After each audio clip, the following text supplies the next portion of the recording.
بديبلوم بريفي باش تنصحني. خويا بديبلوم بريفي باش ننصحك اخويا خصك تسول على ديك المؤسسه اللي بغيتي دير عندها داك الدبلوم، الريبيوتاسيون ديالها في سوق الشغل.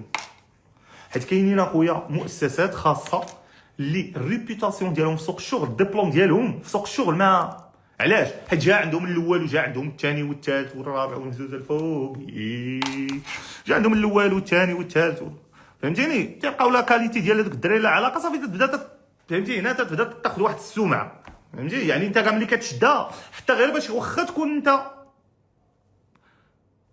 كدير بالنصائح اللي قلت لك، يعني كتمشي وكتقرا وكتفورمي، واخا بريفي كتمشي اخويا، وحتى البريفي كي البريفي كي البوبليك، يعني كتمشي وتدير دي فورماسيون يعني ديالك اوتو فورماسيون. هذا حاكم عليك هذاك الدبلوم، يعني تيشدو السي في ديالك منين جا هذا، جا من هنا، لا بلاش هذوك الدراري ديال باسلي، فهمتي؟ ولا شي حاجه بحال هكا، يعني سول على الريبيوتاسيون ديال ديك المؤسسه سوق الشغل. انا اخويا ما تنعطيش مؤسسات خاصه، ما تنقولكش دخل هذه المؤسسات اللي كنهضر عليهم مؤسسات الدوله ديال الفابور، فهمتيني؟ لان انا اؤمن ان